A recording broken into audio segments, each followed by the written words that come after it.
This is Comic Geek Speak, episode 902, Storytime with Uncle Sal.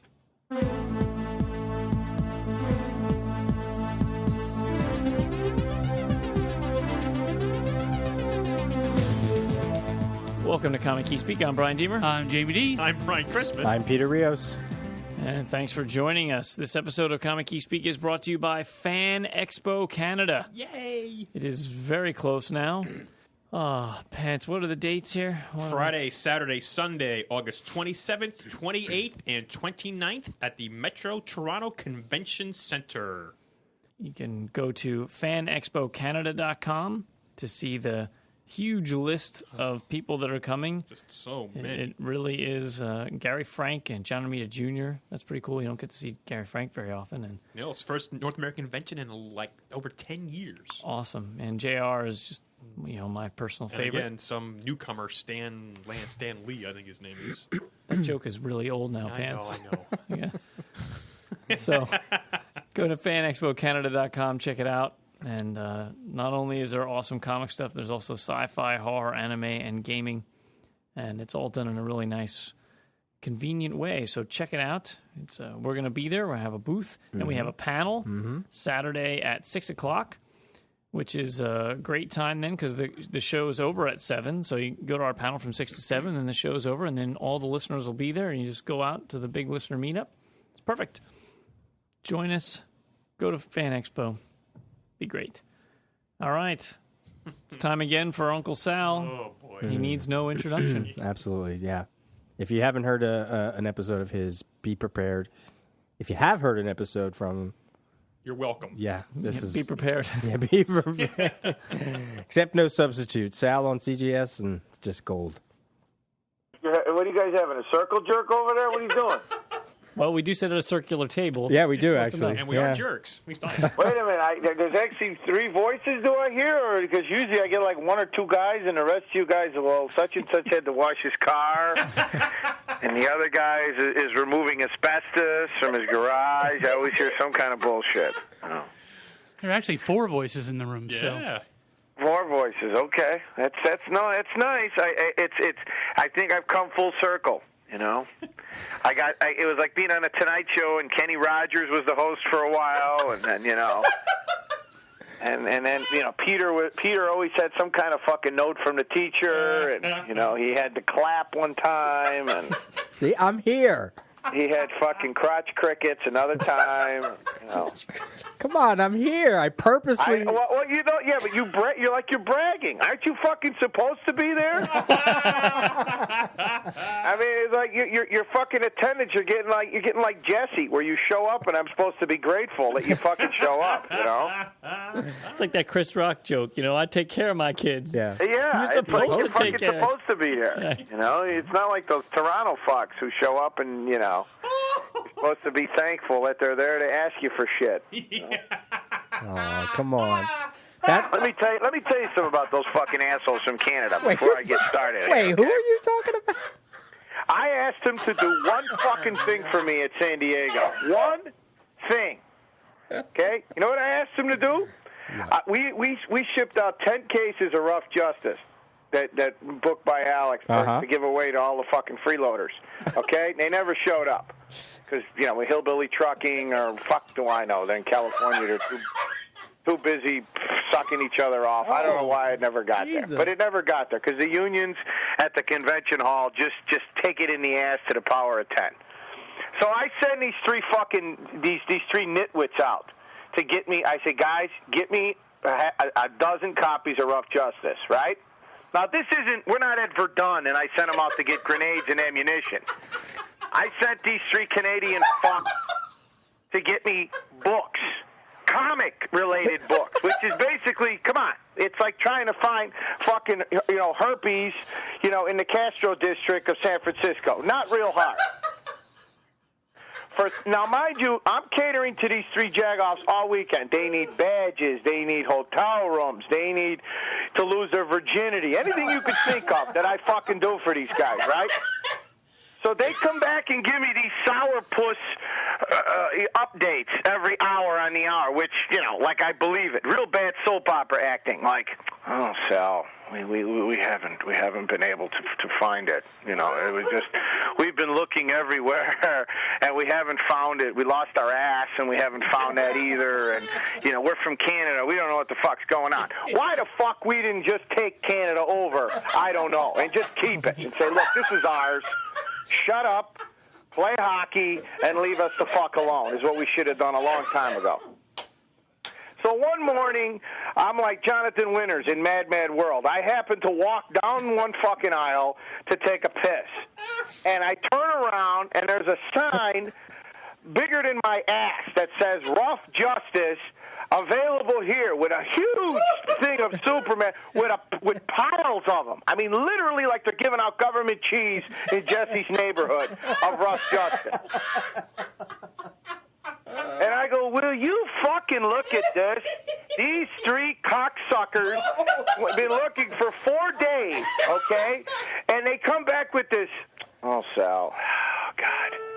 It's so disappointing. Like they're looking for Amelia Earhart. Oh, God, I don't know what to tell you.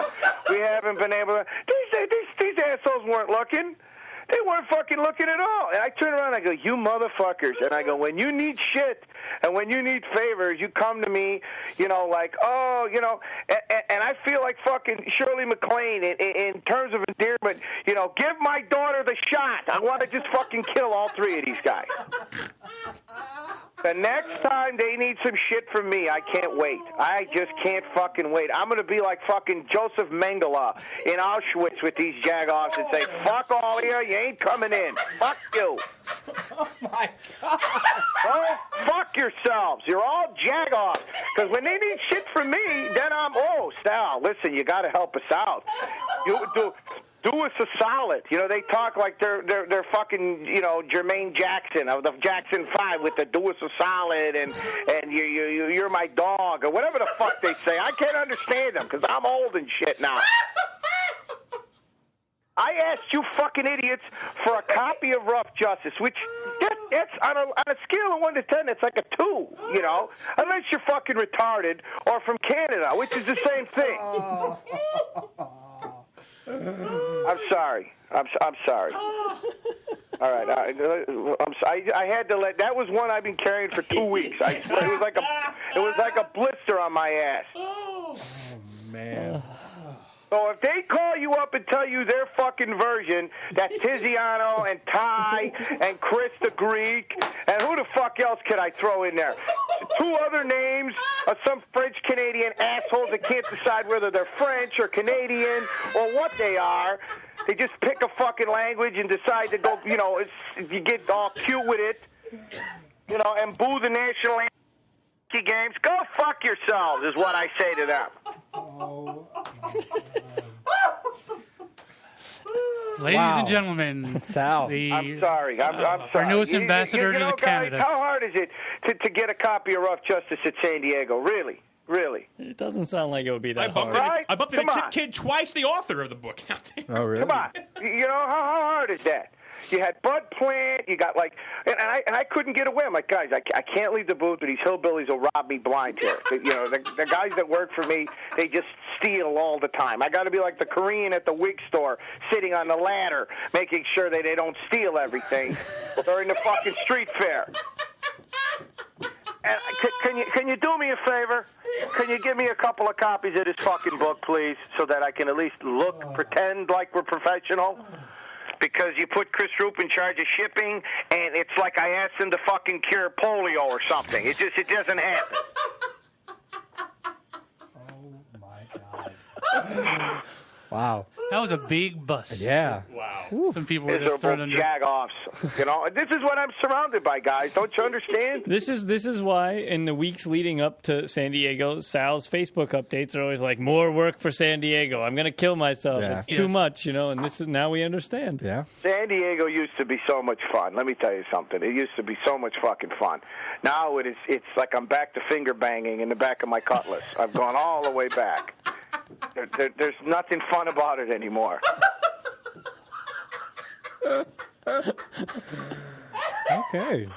Oh, gosh. Wow. Are they going to... Peter, don't pretend like you don't know what finger banging in the back of a cutlass is. Don't give me that shit. All of a sudden he goes, wow. He turns into Merv Griffin. I don't know about that. That's who will I offend if I agree with that? Oh, boy, I might have Phil Jimenez or one of those PC fucks on, and I don't want to piss them off, you know? Well, Sal seemed to be in good spirits when I was there at the booth. I saw you. Well, but Pants, you see what I'm surrounded by, right? I mean, I'm like the leper with the most fingers. I mean, I'm just like, there's just nothing left. There's nothing left. I did see you seem to be enjoying yourself on the throne, on the Thor throne or the Odin throne or whatever. Yeah, well, closing time, the guy goes, you can't sit up there. I said, arrest me. Well, it was right across from Sal's booth. I mean, it was tempting all weekend. You know, everybody made a big deal out of it, and to me, I said before, it looked like a Turkish whorehouse, that set. It's horrible. It's fucking horrible. Everybody's like, oh, God, it's so beautiful. I'm like, guys, I grew up with Thor, okay? Thor's supposed to be gritty and about warriors and guys with swords. Not that shit. I mean, that was like, come on, guys. It looked like the fucking Indian restaurant on Dempster by my house, where you go in and get some fucking curry and some egg rolls and say, all right, let me get the fuck out of here. They were making a big deal out of that set like it was at the end of the world. For me, it was just, it held shit up. We had lots of problems at lines. I'm not complaining, you know, about the fact that we had too many crowds in front of it, but people were losing their minds in front of that thing.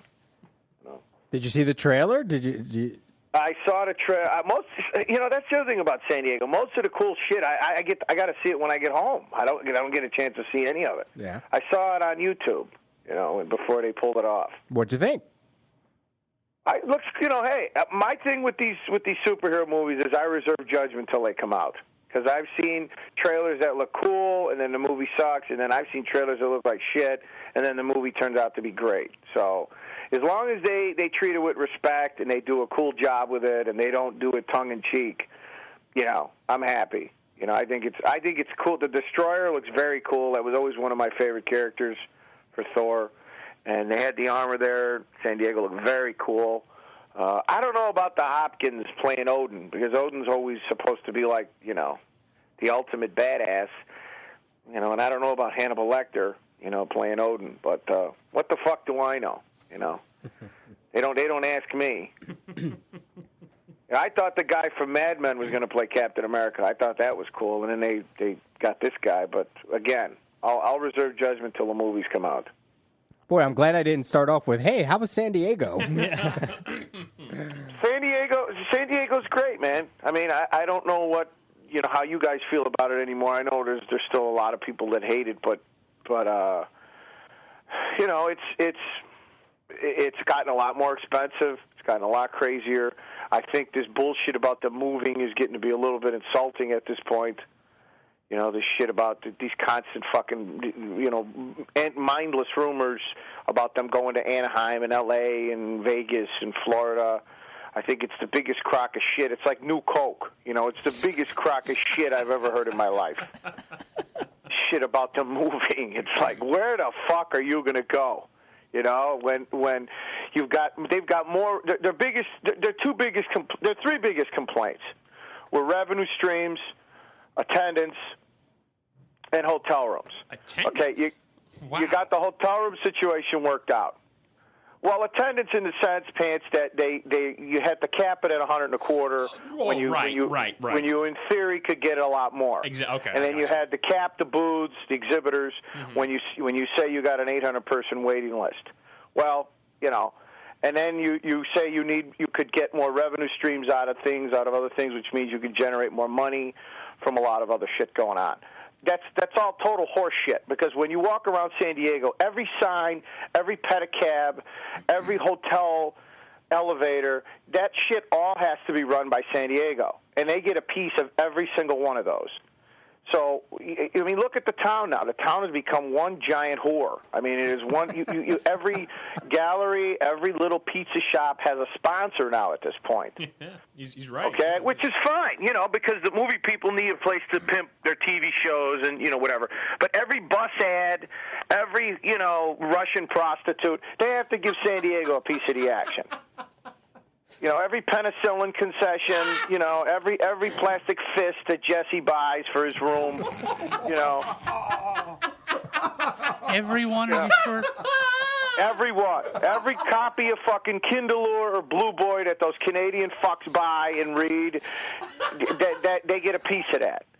So you've got money. Not to mention that. Let's face it. The biggest marketing thing that they got going for them, the reason that they can whore Hollywood the way they whore Hollywood, is that Hollywood wants to be part of something that they can't have.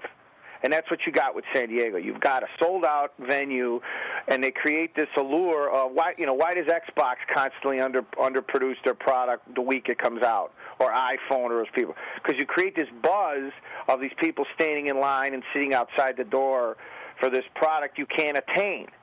It's this 18-year-old blonde virgin that you can't get a piece of. So the minute you lose that and you move them to Anaheim, which, trust me, Anaheim has all the fucking charm of like an 80-year-old blowjob. It's gone. It's fucking gone. Anaheim Convention Hall is as big as my ass. I mean, there's nothing in Anaheim but Disneyland with the tiny castle. The real Disneyland's in Florida. There's nothing in Anaheim but a bad baseball team and a fucking 1950s theme park. Okay? They're talking about moving to Vegas. People go to Vegas for gambling, drinking, and whores. You don't go to Vegas to buy fucking back issues of Boba Fett cookie jars and fucking Tales of Suspense. You just don't. Okay? Okay. So, they just signed a fucking contract extension with the hotels for 5 more years, which means, the hotels agreed on it. The local San Diego hotel groups agreed to say, look, we'll give you these rooms for 5 more years. The city's pitched in $500,000 a year just for buses, just for shuttles. They're giving it to them. They had an increased times 10 increased presence of cops in San Diego security, which is, what they wanted. The city is bending over backwards. But as an exhibitor who's been set up with these guys since, I was a table next to the nacho stand where guys would come out with toilet paper stuck to their shoe and go, hey, there's a bald-headed Puerto Rican named Jesse in there who's got pink eye. Can you help me get him out? It's insulting. It's offensive for them to constantly hang this shit over everybody's head, going, "Oh, we're thinking about moving." I don't know. Or it's like that broad that you get into bed and you get naked. And she goes, "Oh, I just want to lie here. I don't want to fuck." It's like, well, then let me get out of here, or let me beat you with this because I'm hard enough to cut a diamond and you're not taking your clothes off. That's what fucking San Diego's doing. They're looking down. They look down at every other con from fucking Olympus, for Christ's sake, and they're bitching. Yeah, and it's like they're not fucking going anywhere. Trust me, they can't because they've got everything they could possibly have. They can't count the money fast enough at this point. I mean, they're wrapping the hotels now. You saw it, Pants. Oh my God, yeah! Just what happened? Huge billboard ads on the hotels. They cover the entire hotels now. They cover the Marriott. They cover the Omni. The shit like they do in Times Square, where they cover the entire buildings with billboards now. And it was weird. The one hotel wasn't even finished before the con started. Right. And every downtown gallery and all those stores in the gas lamp, half of them now get sponsored by a television show or by a movie or by a video game or something like that. So they're basically turning the gas lamp into an extension of the convention hall. Yeah. They said they needed more room. Okay, so they had the Green Lantern premiere in the harbor. Machete had their big party in a parking lot right off of the spaghetti where the spaghetti factory is in the gas lamp. They're talking about using Petco now for some event. Yeah. They use the Hilton, the not the Gaslamp Hilton, Hilton further down for a couple of press conferences. Yeah. They underutilize the upstairs, I think, by with all those fucking retarded panels that nobody ever goes to. The people that bitch that there's not enough comics, walk around, man. Easily half the place is still comic book related. So I don't know where people are coming from with this. There's no comic book bullshit. Yeah. So when I hear this gluttony of these are the reasons we're leaving, I laugh because they're making money hand over fist and they're fucking complaining, and it's starting to get a little annoying. Yeah, you walked across the tracks, and there's just more stuff on the other side of the tracks. You got a program set up. They've turned the whole fucking city into one big extension of the convention. Which now, mind you, the convention. If your convention wasn't getting a piece of that, you could say, "Hey, wait a second. There's a lot of people who are making money on our back that we're not getting a piece of." But that's bullshit. They're getting a piece of every single thing you fucking see in that town. Comic-Con is getting a piece of it. They have to approve all that shit. From every bus ad to every pedicab to every elevator to the whole hotel keys, everything. I mean, they put it in. One morning I woke up, there was a fucking advertisement on my bathroom mirror for a video game. I swear to God. So I called downstairs. I go, listen, jagoffs. I go, who the fuck put this on my mirror? Was it a maid or was it like some marketing firm that you let some fucker in my room? And they're like, "Oh no, it was your maid, and it wasn't. We would never let a stranger in my room." And I'm like, "Okay," because I get a hotel room. You want a certain degree of privacy. I don't want these assholes.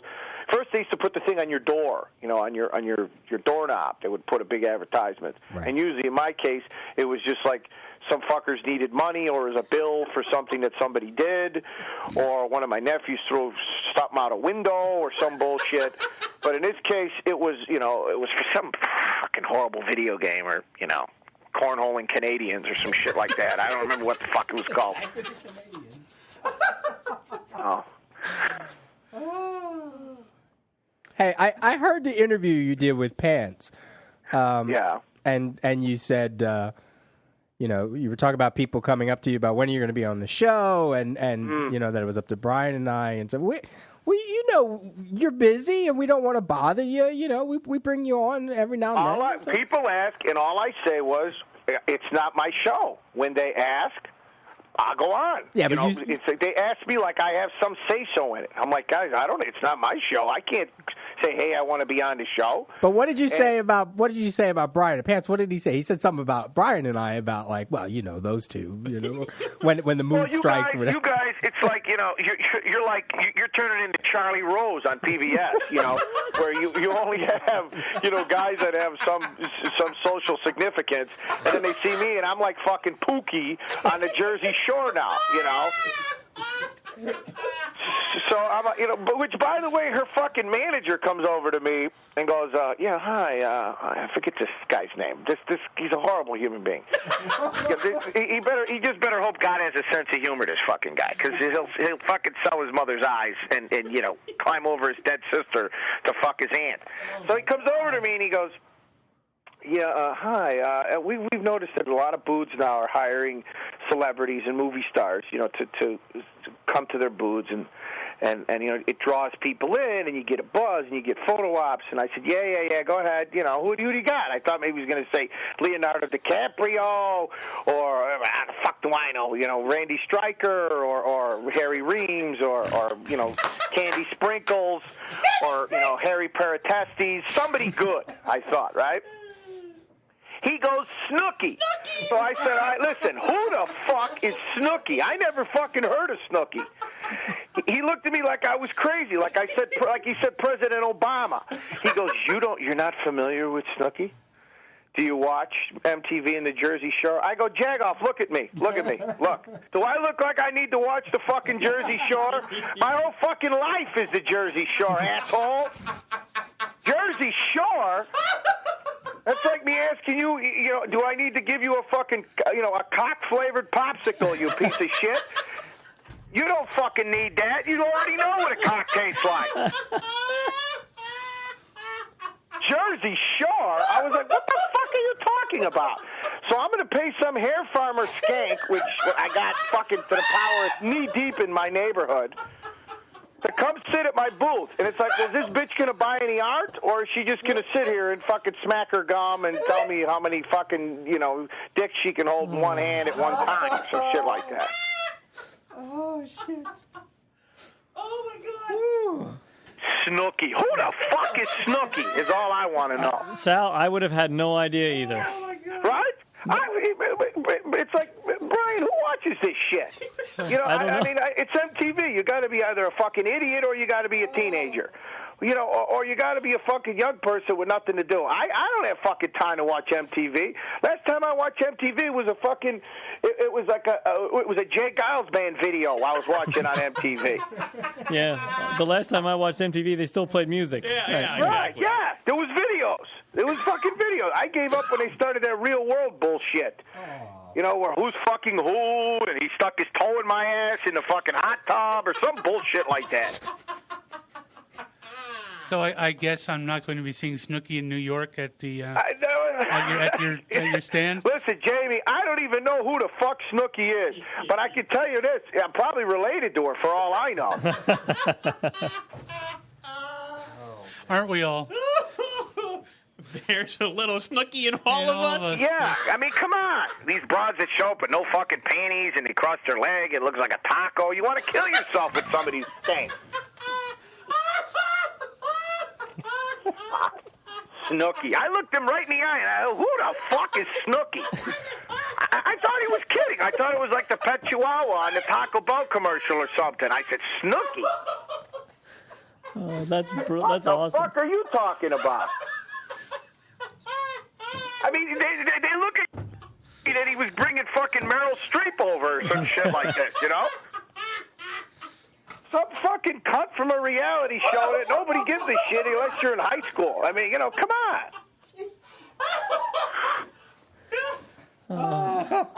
And I think he wanted like $5,000 for her to come to the booth. Yikes! Wow. Yeah, I said I could get my Uncle Nazy for nothing. Put a wig on him. He fucking looked like, these skanks with the bad tans. I asked my wife, I said, who the fuck is Snooki? Did she know? No. She goes, I don't know. I think it's from one of those television shows. I said, oh, okay. Okay, well at least that's good. I think Snooki's taller than Angel Medina, but probably not by much. Yeah, but who isn't? So Yeah. Oh. Warwick Davis, maybe. I don't know, man. I was like, I'm waiting for this guy to mention some people. Oh yeah, and then you play it off like, oh really? Oh wow, that's interesting. Oh, well, leave me your information, and I'll. This guy was all offended. I was like, buddy, look at me. Do I look like I fucking want Snooki at my booth? Come on, cut it out. I got enough jag-offs. I'm surrounded by the hillbilly shore. I don't need the Jersey Shore.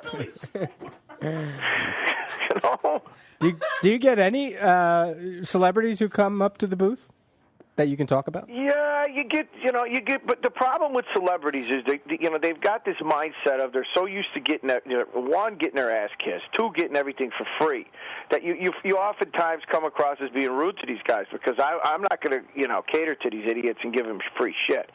You get Quentin Tarantino and, Samuel Jackson came by. You get comic people. You get a lot of people because we're right across from the Marvel booth. Oh, We had, Robert Downey last year came by. He seemed like a very nice guy. For the most part, they're very nice guys. Nicolas Cage looks like fucking Skeletor. You're like, Jesus Christ. What happened to this guy?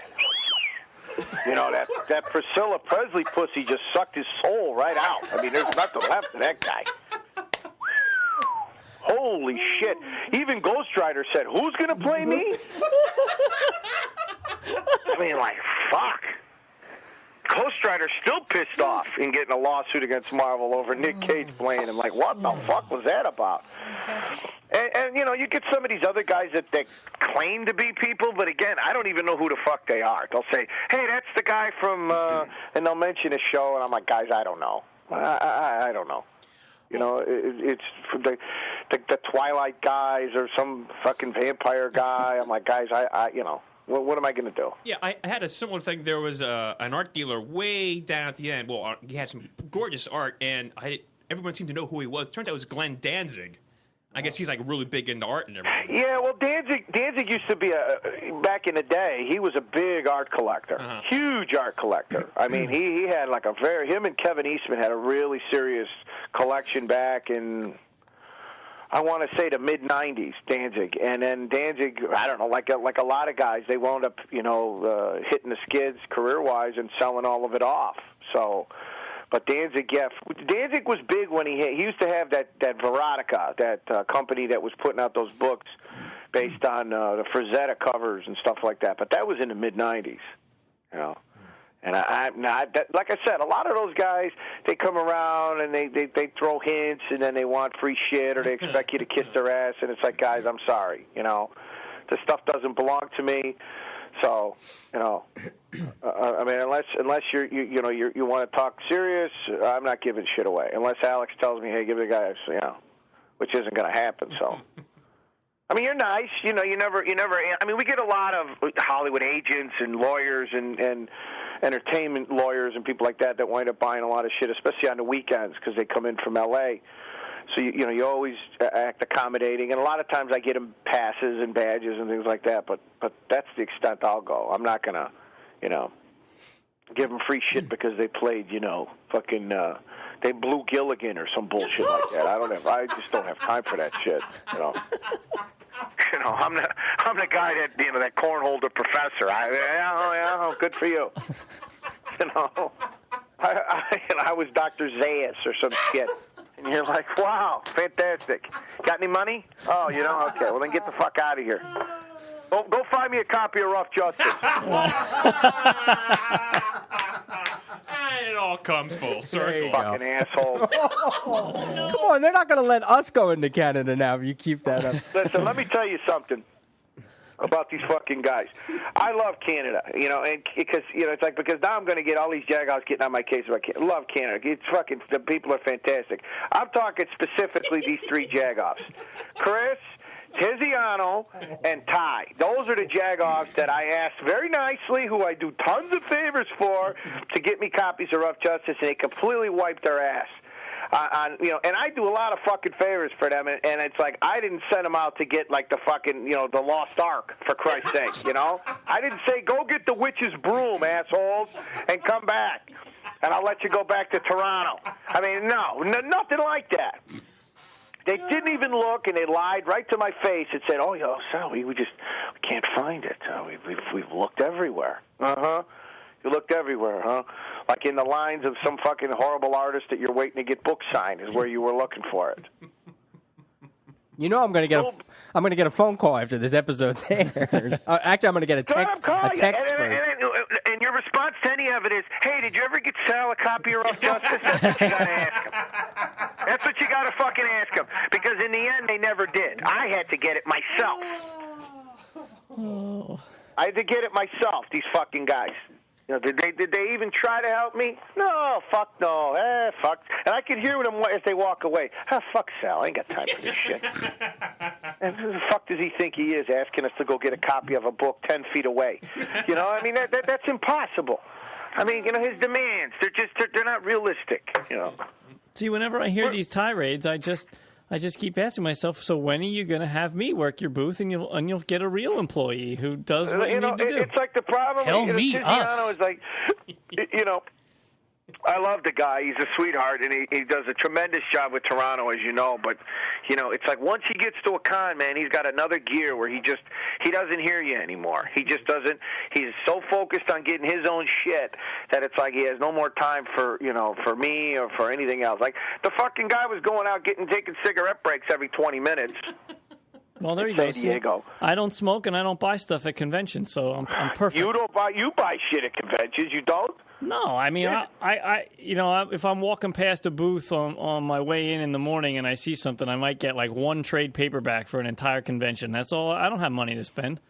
Oh well, this guy is I don't know, man. It's priceless. The shit that these guys come home with stuff where they show you their bag and they go, well, look what I got, and you look at it, you go, yeah, go ahead. This was a free button they were giving away about MODOK and issue 70. You remember issue 72? No, I don't remember issue 72. And it's the special variant that Gary Frank signed. And I'm like, I don't even know what the fuck you're talking about. So you just kind of go, oh, and then he, as he tells you this, he's whispering. He's going, Sal, listen, don't tell anybody I got this. And I look at it, I go, don't tell anybody you got what? What, you got fucking plutonium? Variant, who gives a shit? Nobody cares. God, don't talk too loud. And be careful how you handle it. Careful how I handle what? What is it? Now it's fucking nitroglycerin. Here, watch how you hold it. What the fuck? do I know? If Jack Kirby didn't draw it, I don't give a shit. It's like, here, take it back. Don't let me look at it. Wow. All a bunch of jagoffs. Can I give you a subject that won't get your blood pressure up? Sure. Since the last time you were on, we've lost some people that I think you might have some things to say about. Frank Frazetta, Harvey Picar, Dick Giordano. Any thoughts on all that? What am I going to say about those guys that everybody else hasn't already said? I mean, Frazetta. It was Jack Kirby and Frazetta were the only two guys I ever wanted to meet. I wasn't lucky enough to meet Kirby. I mean, he was at cons that I was at, but I was too stupid to know to go see the guy. He passed away. But Frazetta actually, I met at a Danzig party of all places. When Danzig, who had Veronica. I don't know if you guys remember, he had a book. He had Jaguar God, and he had 4 or 5 other books. They were all based on Frazetta stuff. So he had a party at the U.S. Grant at one of the first San Diegos that I was at, and I didn't have a pot to piss in. I mean, I used to go in those days with like $40 to last me the whole con. When we used to sleep on floors, and it was Buzz had his daisy chain going on with the fucking treehouse, and we're all sleeping on floors. And that was the year I slept in the bathtub. Jesus. So I swear to God, I slept in a bathtub. That was the year of the tea bags, where everybody would take a shower and leave their underwear, and then the water would consume the underwear. You remembered it. Anyway, so a friend of mine, JC, who has a comic store in Toledo, says, "Hey man, listen, I got invited because he I guess he buys a ton of Danzig stuff." Says, "Hey man, I got invited to Danzig's party at the U.S. Grant. You want to go?" And I said, "Yeah, why not? What the fuck do I gonna do? I don't have any money." So I said, "Sure." So we went to this party at the U.S. Grant. It was in the penthouse. I mean, this was like fucking Sodom and Gomorrah when you got off the elevator. I mean, honest to God. There was more fisting, and there was more cornholing, and there was more dildos, and there was more...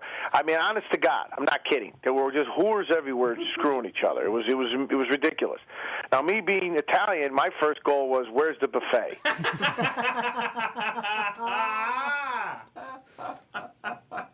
I mean, I was like, yeah, this is all nice, guys, but this is shit that these broads had marks all over them where you wouldn't fucking touch them with a 10-foot pole, that kind of shit. Just skanky, nasty bitches. It was like that fucking the guy with the. It was like the Hunchback scene from 300, where he went in the fucking room and the one broad was missing her arms and her legs, and it was disgusting. So I walk over to the fucking buffet, and it's empty because all the guys were watching the whores going at it. And there's fucking Frazetta, standing there by himself, getting food.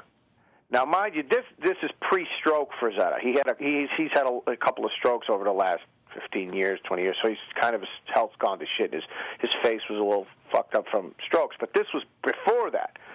This guy was everything you expected Frazetta to be. He looked like Johnny Comet. He was built like a brick shithouse. And I didn't know what to say. What the fuck am I going to say to this guy? So I just said, "Hi, how you doing?" I treated him like, and he said, "Hi, how are you?" And he goes, "You're not indulging in any of the entertainment?" I said, "No, not really. I'm here for the buffet." And he thought it was funny, and that was it. And I turned around, and like Batman, he was gone. I mean, it was like as quickly as I turned around, that was it. But so that was my run-in with Frazetta. But like everybody else, it was like 1 or 2 of the first books that I ever bought. Or got for Christmas actually from my mom was his paintings. It was the definitive Conan guy as far as I was concerned. I didn't really go for as much of the Death Dealer stuff as the other guys. I just was fascinated by his Conan covers. That stuff just blew me away. Yeah. I remember you talking about him before. That's why I wanted you to. Oh, really? He's a super nice guy. I mean, bar none. I mean, he's probably the most influential, comic fantasy artist of the last 100 years. Yeah, him and Kirby, as far as I'm concerned. What about Dick Giordano? Giordano wasn't as much of a DC guy, but growing up, but then when I was introduced to his work, it was the same way. Everything was always, it reminded me a lot of Romita. Everything was always very, great draftsmanship.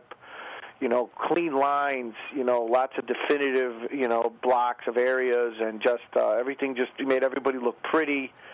and everything. He had a lot of energy to it. He had a lot of his compositions were a lot like Gil Kane's, where they always, the lines. He didn't waste a lot of lines just to waste lines. They all had, they had something to do with the composition of the action and the piece, and it was just the kind of stuff you always looked at, to kind of think, okay, what can I learn from this guy?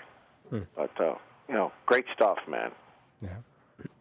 What are you gonna? Those are guys that, and I'm telling you, it's like they're year after year, we keep losing a lot of these guys. I know. I mean, a lot of my favorites. We lost Tuska. Was a favorite. Mike Gil. Gene Colan. I know his health isn't good. John Romita Sr. doesn't come to a lot of shows anymore because he just doesn't like to do it anymore. Marie Severin, I keep pitching. I keep rallying to get them to invite her to shows because she was always been one of my favorites. And there's just a lot of that era that's just kind of going, man, little by little. Yeah. That once they're gone, they're gone. Yeah, a lot of history with a lot of them. Yeah, well, Sal Buscema's like that. Sal Buscema's still around. Super nice guy. But a lot of these shows it just comes down to dollars and cents. They'll just give you the old, we just don't have the budgets to invite them. That kind of crap. But yet they'll invite 20 guys you never heard of. We had the opportunity to talk to Sal. Actually, we did an episode with him. It was very good. Yeah, Sal's a sweetheart. Yeah. Sal was. I was lucky enough to meet him at San Diego. I want to say 6 or 7 years ago, with a whole bunch of people, and couldn't have been nicer. It's a shame that him and his brother had such a strong falling out when he didn't speak. But I heard it was related to the wives. The wives had a lot to do with it. So. Anybody who's married knows what that is. No, I'm not. Trying to destroy me. I'm not going to know what that's like. Jamie and I are no, we're not going to deal with Probably that. not. Hey, man, never say never. The last fucking time I said that, you turn around and you're up at 3 in the morning, going to Home Depot looking for diapers. We don't have any diapers here. You don't have diapers here? I'm in the section with the aluminum siding and like the orange coating, the fiberglass coating. You don't have diapers? This shit all looks the same. Hey, one of our guys, Matt, was that way, right? He used to always say, "I'll never get married," and now we're going to his wedding in September. Yeah. Never say never, man. That's right. Never, you turn around. I never said I was going to get married. I never said I was going to have a kid. And I never said I was going to have a second kid, and now that's all fucking in the pipeline. So go figure. Matt will have a kid before long. Oh, You know God. that. Oh, man. They've already talked about it. Once you're married, it's like, that shit's already ordered. So it's not a matter of whether it's going to come. It's just a matter of when they leave the box on the front door. It's as much as you like to think you're in control of that shit, women are 10 moves ahead, man. They got that shit laid out. I mean, it's like it's coming. Just know that it's coming because the conversations go from, I picked out the napkins for the reception. I wanted you just to look at them before I ordered them. It goes from that to, so what do you think about kids? to what are we waiting for? To we're not getting any younger. To you're so selfish. To I'm leaving. So now you're constantly fucking putting out fires. That's what I'm waiting for. When I hear that, I'm like, okay, good, on to the next one. Wow. How old are you? Me? Yes. I'm a very young 37. Oh yeah, you got time. But the problem is that over 40 is when shit starts breaking down. That's when they go, well, we don't sell cassettes anymore. That's when they go, and you're like, what? What am I going to do with all my cassettes? I actually went into a fucking store a couple months ago and asked the guy where the cassettes were. And the broad looked at me, who was all of 12, and said, cassettes? I just a second, I have to get the manager. And the manager comes out and goes, cassettes? We don't have that anymore. And you know what the guy tells me? He goes, you find a lot of that at flea markets and garage sales if you want to buy cassettes. I was like, so now I'm the crazy old guy looking for the fucking Victrola, looking for fucking cassettes, because I basically just got to say fuck it and throw out all my cassettes, because I don't, what am I going to do with them? Convert them. But by the time you go through all that shit, and then about what they sound like, you could have bought the CD 3 times. Oh, well, yeah, if it's just music, sure. Yeah. Yeah. That makes sense. It's like my mother with the VCR. She won't let the VCR go. It's like, and I'm like, when you go over there and she's got the VCR where you hear it squeaking in the machine, that kind of shit. I go, Ma, you got to get rid of the VCR. One of our guys, Adam, he swears by a VCR. Yeah. They won't let the VCRs go. No? I don't even think they sell VCRs anymore if you go to Best Buy or whatever. They might have like one that's a combo unit with a DVD player, and that's about it. Right.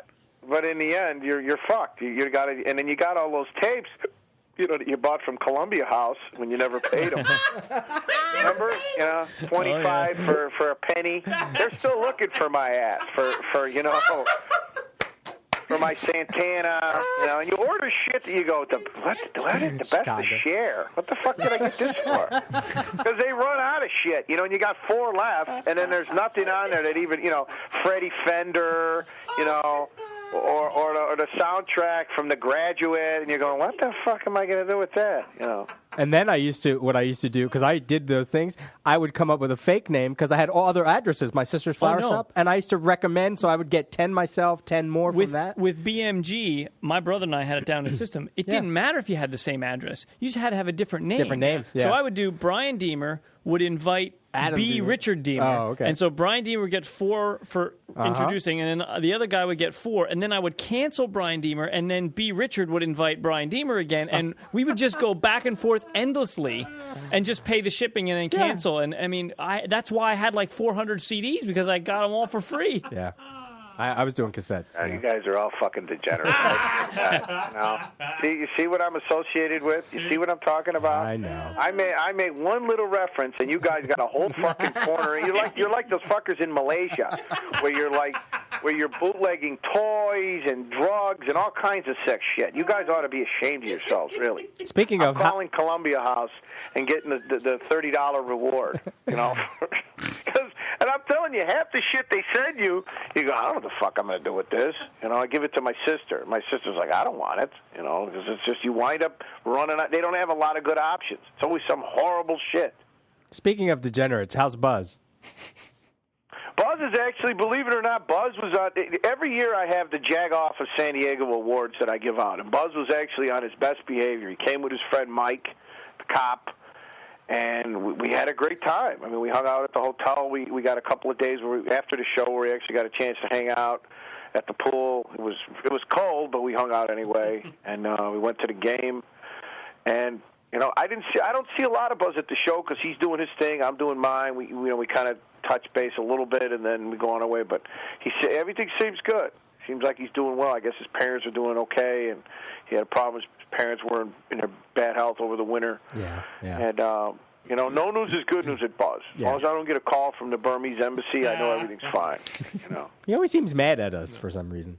Buzz? Yeah. But Buzz is always pissed off, but in the end, Buzz is the same guy. Buzz is he's again, he comes to San Diego every year. I think he comes more now just because he enjoys hanging out, and buying stuff, and fucking with people. I don't know how much he set up this year because I really don't pay attention to what everybody does once the show starts. Yeah, he said he was set up. Pants, I don't know. Was he set up? Yeah, I don't know. He was in Artist Alley, and next to him was a belly dancer. Oh yeah. That's always good. Yeah. Oh, Jesus. But I actually saw him at his booth for a little while, and he was, taking the sketch requests, but he didn't have enough room to work. They get well, that's because they got it down to 4 feet. 4 feet, yeah. Wow. So it's embarrassing. He would take his he back to sent the me hotel. pictures. Yeah. He was next to this bra with big tits that only had pasties on or whatever. Oh God. Yeah, and they came over and made her put a shirt on or some bullshit. It was not pretty. The one that I saw was pretty fucking disgusting. No, she looked like No, I'm not going there. She looked like fucking Peter David without his shirt on. It was pretty bad. The old Peter David or the new Peter David? It doesn't matter. Okay. Same fucking shit. Look like, And he sent me pictures, and I'm just like, well, that's just karma. That's from all the years of you fucking with everybody that you were next to. Telling stories of debauchery and all that other shit around people. But they've got Artist Alley. I guess they had it against the wall this year. Yeah. They moved it again.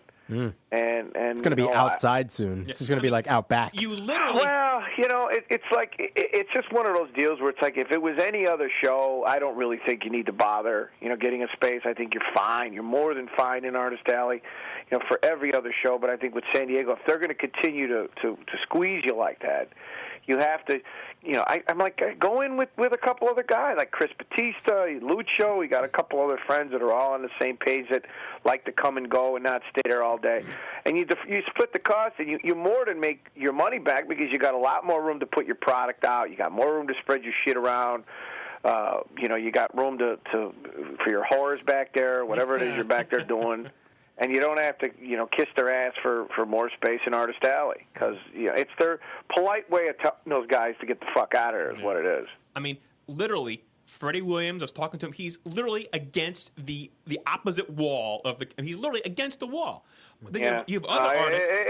It's not going to get any better because you get some people that take the 4 feet and then they have, they come with their wife or they come with their family and then they got everybody back there and now you've got a bad situation made a lot worse. And then once you spread your product out, now you've got no room for your originals, you've got no room to draw, you've got no space at all, and it's if you put in and you get you get your shit in a pile early, you're much better off getting an exhibitor space. Yeah. I mean, I ask Simone, ask Angel, ask anybody who I've told, hey man, you got to get the fuck out of there. In the end, you go, okay, this was a good idea. And then like with Buzz, you don't know who you're going to get next to. You might get stuck next to a couple of Chagoffs. I mean, he might be next to me for all you know, which is never good. But the one thing I really liked about your booth this year, you had, I guess it was later on, a statue of Atomica. Oh, yeah, I saw that. Yeah. Buzz was fondling that was a guy, before the con, I got this guy David Griffith from Fox who called me, and he works on special effects over there. Super nice guy. He's in charge of special effects at Fox, and he wanted to do, he's working on some motion comic stuff. So I said, so he asked me about Atomica, and we kind of collaborated a little bit on that, and he did a trailer for me, and or he did a little bit of a trailer. It wasn't finished in time for San Diego. We're working on getting it done probably for the, in the fall.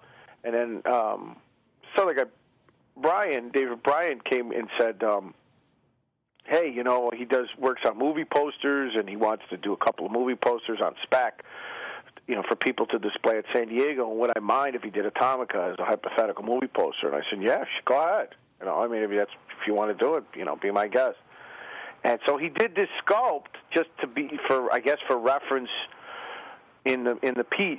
I don't know how he works. I guess he sculpts things and he takes pictures of it and then he doctors them up in the computer or whatever. So at the end of him being finished, he's like, hey man, I got this statue if you want it. Now I thought the statue was going to be like 8 inches high. He sends me pictures of it. I thought it was this little, G.I. Joe size statue. Well, anyway, this guy, super nice guy, shows up at the con with this fucking statue. I'm like, what the fuck am I supposed to do with this? So I was floored. It was fantastic. The guy's a great sculptor, and it turned out great. He sprayed it, and he put the star, and he had the flag and the whole 9 yards. So it's great. We'll put it at the booth. So everybody seemed to like it. It looked really, really nice. Now the only problem was shipping it home. Yeah. Get it home, it's like a cake. It's in 5 fucking pieces. Although I haven't got it yet, it's still in transit, as we say when people fuck things up. But no, it turned out great. It was. I couldn't have been happier. It was like, holy shit, was that? And a lot of people asked about it, so it was it wasn't as good as having Snooki, but it was nice. Fuck do I know? Are you able to, now that things have slowed down, you able to work on Atomica some more? Yeah, the thing about Atomica is the God is Red is finished. It's been finished for a while. I mean, it was really slow over the winter. I didn't really have a lot of, I was going to put out the trade, and I was going to do all that stuff over the winter, and then I just ran into lots of problems, financial problems, business, just the economy. You guys, live on the same planet as me. It was bad. Things were real bad. So art sales and all that stuff just kind of ground to a halt over the last 8 months or so. And so over the winter, I had my San Diego budget that I just couldn't fuck with, and I just said, you know what, I got to wait on the trade. And putting out 12 because I said, well, should I put out 12 or should I just go to the trade? Should I just print the trade? Because a lot of people don't buy the individual issues anymore. So the trades, I'm going to have for New York. I got 2 shows in October, which is nice because the baby's due in October. Oh. And I got New York, the baby, and I got Luca all in the month of October. Wow, so wow. It's a lot of fun. Yeah, so I'll have the trade. I still think I'm going to put out 12, even though I really don't need to with the second trade. And then, I don't know. I talked with Andrew at San Diego, about, USSA. I've been doing a lot of the art, just the double-page spreads on my own, just to kind of, he usually writes around whatever I draw. So I don't know if I'm going to keep going with Atomic, or I've got this, this other book that I did in college that I'd really, really like to get started, just to kind of change gears. This book about the street kids in Brazil. So, I don't know. I've just been so fucking busy trying to, turn shit into lemonade that I just haven't had the money to put out a creator-owned book. I've been trying to, just worry about 2 kids and all the rest of this shit. Yeah. Yeah, I want to see Atomica end. I mean, it's one of those deals where it's like I got everything's done. I mean, Gary Gianni did the cover for the trade, and I got Arthur Sudam did the nice piece for me, and I got this great publisher in China is going to do the Absolute edition, of all of them together. It's just that I ran into so much. San Diego this year just really kicked my ass in terms of how much money it costs now to put that show together. Yeah. That I had to put all my money into the show and focus on that, and kind of, put Atomica to the side, because Atomica is great. I mean, that's kind of why I'm here, is to be an artist. But I can't eat off of Atomica. I mean, I really can't. If I had to rely on my creator-owned shit to pay my bills, I'd be in a lot of fucking trouble. Well, can I make an observation? Sure. Well, we have a lot of listeners that come up to you, and they come up and they hear you on the show, and then they want to buy your books, but you never let them pay for them. You always give them for free, which is awesome. Well, the thing about indie titles is Atomic. I mean, what I do with the comic is really a labor of love. Sure. It's really not. I mean, sure. I mean, if Marvel called me tomorrow and said they want me to, work on, I don't know, Blade or who knows, the comeback of Snooki or some bullshit, sure, I would do it. But the reality of it is they just don't seem to, my style just doesn't seem to warrant them wanting to use my stuff, because they say it's too strange. I've had a zillion conversations with Axel, Alonso, and different people at the companies, and for whatever fucking reason, you just get told fuck you enough times, you just start going, okay, fine, let me go off and do my own shit, and which I kind of became, the writing was on the wall about 7 or 8 years ago. I just said, all right, look, even though I'm putting on my own title, it's not like these fuckers are ever going to call. So I'm content and I'm happy doing my own thing, because I'm too old to stand in fucking portfolio lines and let some 20-year-old editor tell me to work on my composition, or I don't draw feet right or some bullshit like that. So, I'm doing my own thing, and I'll continue to do my own thing. Now, that being said, is it going to come out every month? No, because it just doesn't warrant it. The orders aren't there. I mean, by the time I get my orders, shit, if I break even, I'm lucky, and I'm basically working for myself. And my day job is I work for Alex and I work for Sienkiewicz, and that kind of stuff allows me to be at all the shows and connected to the business in a way that allows me to keep things fresh.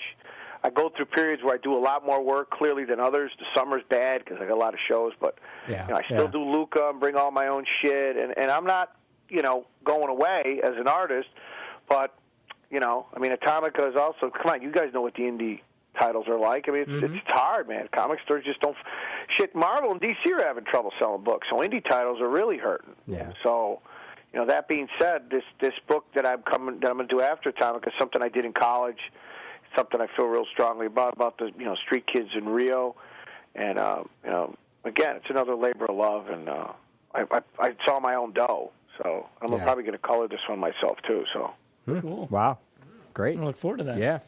Well, again, it's why I'm here. I mean, look, the stuff I do with Alex and Bill, it's great. I'm not complaining. I'm not digging ditches. It's not going out for copies of Rough Justice or anything like that. But it's not. In the end, it's not terribly rewarding. It's not why I got in this business. It just pays the bills. That's it. It's not what gets me up in the morning. I don't get excited about selling art. I get excited about, doing comics, drawing comics. Drawing isn't enough. I want to do comics. I don't want to do it as a hobby, Right. But, in the end, I just don't have it, in me to be the freelancer guy who's going to go up to Marvel with his hat in his hand and say, hey, can you look at my my Deadpool samples? I'm too fucking old for that shit. Not that I can't do that stuff, because on a freelance basis, no problem. I used to work in advertising. I know how to meet a deadline and that kind of stuff. It's not like it's beneath me. Are you kidding? I mean, I got in this business to draw for Marvel and DC. I didn't see myself being an independent comic guy. I did Atomica because, you hear "fuck you" enough, you start to go, okay, maybe I should listen to these guys. God, if I was one of these publishers, and I don't know, it just seems like a no-brainer. Like, it's almost done. All they would have to do is they could resell it, or repackage it, the whole series. Well, the problem with a lot of these guys is they want to have more control over it. I mean, Image was very nice to me about Atomica. I mean, I talked with Eric Larson back at the very beginning, and he couldn't have been a nicer guy about it.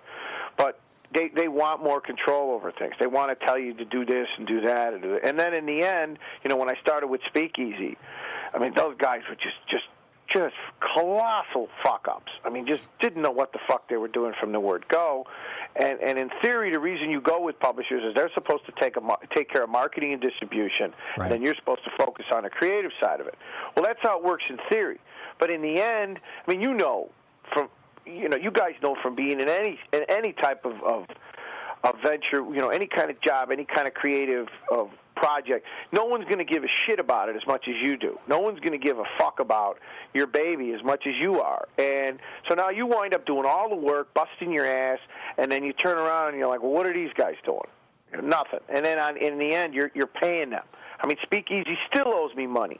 I mean, I'm not holding my breath, but, in the end, they were doing nothing for me. And so I went to Image, and it's the same story. You got to pay Image every month. It was $1,800 an issue. I think it's more now to be under the Image banner, for marketing and distribution. But and then in the end, you're going, all right. Well, is it affecting my numbers? Being with Image in the the Diamond catalog, maybe a couple hundred here and there. But when you look at your numbers and you see how many books are under 10,000, how many books are under 6,000? Yeah. That you start going, wait a second. Your profit margin starts at 10,000. I mean, that's a break even at 10,000, and that's assuming you did most of it yourself. Once you start hiring and bringing other guys in, to do this and do that, now you're talking about, you're putting out issues at a loss, which is why. So when people come up to me and they go, "Hey, I'm not familiar with Atomica," I just give it to them, because it's to me, it's kind of like that's why I'm there, is to pimp the book. Yeah. But if fans really want to help, they could tell their store owners, to order the fucking thing. That to me is a lot more. Why I'm there than just, sitting around saying, hey, guys, pimping shit. Because I see a lot of creators at cons, and they're fucking miserable when they're sitting there. Like the fans are beneath them. I mean, I've sat next to, everybody from, the one end of the spectrum, guys like Ernie Chan, which couldn't be, nicer fucking guys, just absolute, legends, and who couldn't be nicer and have got a resume longer than your dick, and yet they're pleasant to everybody they meet, to just magnanimous cunts like Bruce Timm, who sit there and take money from people and then have this look of disdain and disgust when he gives you your sketch. Like, I don't want to be here, and why am I here? And here's your sketch, Well, then why don't you stay home, asshole? I mean, I know why a lot of those guys are there, because it's easy cash. It's under the table. They're not telling the government about it, or their wife kicked them out of the fucking house for the weekend, or they're swinging on the fucking daisy chain with Jesse. So it's one of those deals where it's like, I sit next to these guys, and I always love when I sit next to them, because I make their lives fucking hell, because it's like now I just turn up the cornholing stories. Because they hate sitting next to me, but then it's like, great. If you're going to be a miserable son of a bitch to the fans, then I'm going to make you a miserable son of a bitch. Yeah. So and then there's guys that like Brian Boland and all. It couldn't be nicer. You hear horror stories about some of these guys, and for the majority, most of them are nice guys at cons. Some of them are there to get their ass kissed. Some of them are there just because they like the attention. Some are there because they need the dough. And then other ones are there for the other reasons. They need the dough, but they really don't like to talk to the fans. You know, McNoll is like that. He doesn't want to talk to fans. But, well then, asshole, then why are you here? You know. Hey, when we were out at Seattle, I didn't realize this. I think Brian mentioned this. We were talking to Jill Thompson that you used to share a studio with her. Yeah. Her and Tony Akins. Yeah. Oh, okay. I didn't know that. No, well, Jill's a Chicago gal. I know her. Right. Back from, when her go-go boots days, and she used to Careful. wear her shorts with the torn nylons and the whole fucking, Valley Girl look she had going on. But and she won an Eisner again this year, I see. Yeah, she did. Where did I hear that? Somebody said that they were going to give Jill another fucking Eisner this year, and I can't remember who that was. I guaranteed I'll give you another one next year. Well, she has They give the same 4 people the fucking Eisner Awards every year, I swear to God. Yeah. Pants was there. Pants, were you there, or did they throw you out? No, I didn't make it over. He falls asleep in the back, and then they go, hey, asshole, there's no fucking loitering I was in here. bed by 8 o'clock that night. He does look shifty. Thank you. Yeah, well, Pants is like that fucking guy, that you see at all the baseball games with the rainbow-colored wig. You're like, what the fuck, is this guy here, too? Hold the John 316. 316. Yeah, that's Pants. Every time I fucking turn around, I'm like, what the fuck is Pants doing here? He stalks you, huh? You go to get your bag at the airport, there's Pants. You get thrown in the drunk tank, Pants is already sitting in there playing cards. Hey, guys, how are you? He's the one who put the video game sticker on your bathroom. Yeah. You walk down the hallway, he's the guy that goes, hey, where's the line for the John Tesh ticket? Is it over here, or is it over in the corner? Like, Pants, how the fuck do I know? Every fucking time I turn around, if I do a garage sale in my neighborhood with my wife, there's Pants going through the box of comics. Hey, Sal, how are you? You look at my sister's wedding video. Pants is in the wedding video, I swear to God. Hey, is that fucking Pants dancing with my fucking Uncle Mariano? Is that him? He's like Zelig. Yeah, he's at the fucking buffet table going, yeah, give me a little more of that. Can I have more gravy? He's at the shrimp. He's at the carving station at the fucking Cubs game. Jeez, that's right. Right. That's What right. the fuck, man? Hit me again. He loves his steak. That he does. Eddie, the guy is he's one of those comic guys, man. Are you excited for New York? I know it's going to be probably crazy to play. I don't know. I mean, it's been off a year or two, and the New York guys, still a little pissed at Lance and Larry because they kind of fucked me over with Chicago, helping them out with C2E2, but. You got to do New York. If you're in comics, I just feel you have to do New York. You have to be seen at that show. I mean, you have to be seen at any big show in New York because that's where the industry is, and that's inevitably where a lot of the publishers are. The good news about New York is that from a publishers and a people to press palms with and touch base with, it's where a lot of European publishers come because they can get direct flights to New York. And it's in the fall, and it's before the holidays, and, I just feel that if you're going to do 2 shows, you got to do San Diego and you got to do New York. Mm-hmm. And so we go, and it's expensive as shit, the unions and everything else, but it's just, I don't know if I'm going to be able to make it this year. I mean, I'm going to send a couple of guys to work the booth for me, but I'm going to try. I don't know what's going to happen with the baby if I'm going to be, but, Chicago's a 2-hour plane ride. Right. And if I come there just to sleep, I'll probably come. And my wife is giving me shit, about it. And I told her we should get a nanny, we should get somebody or, whatever, and she's giving me shit about it. But I got to do it. What can I do? I mean, I've already got the space. I'll probably do WonderCon this year. I've taken that off a couple years. But San Diego's got a cool thing now. If you exhibit at both shows, they give you free space at WonderCon. So it's an okay show, from an art selling point of view. But it's just, again, one of those shows I think we should add to the calendar again because it's in the fall. I mean, it's in the spring. I'm 99% sure I'll be at Emerald this year. That fucking Greek finally came and said he'd give me a table. He wouldn't fuck me over like he did last time. You know, I saw him at Chicago, and I'm like, what the fuck, man? You know, I mean, how many years do we know each other? What about professional courtesy, you know? Said he didn't have a space or some bullshit. I was just like, come on, man. Who are you talking to? Half the time you walk through Emmelscon, there's 3 jagoffs selling fucking belt buckles, and, you know, they paint shit on leaves. And, you know, you got the guy with the underwear turned inside out who paints shit on it. And, you know, they give him a fucking space. But then you're going to pull high rank and play Mr. Yul Brenner with me, and you don't want to give me a fucking table. You know, I love this. He plays P.T. Barnum like this. Sal, you know, if you would have let me know. Listen, asshole. This is me, okay? I know you.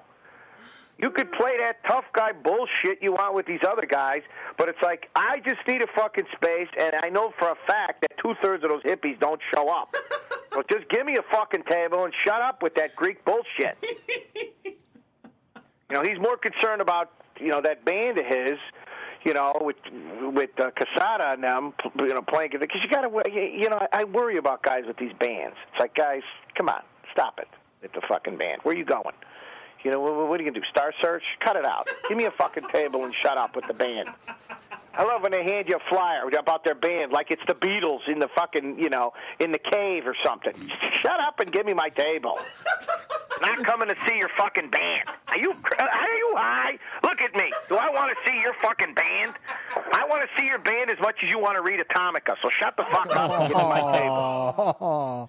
No, it's the truth. I mean, listen, Peter, you know from being in anything theatrical that 9 times out of 10, people aren't interested in your shit when it comes to anything creative. They say they are, they act interested, but in the end, you do it because you love it and you want to do it.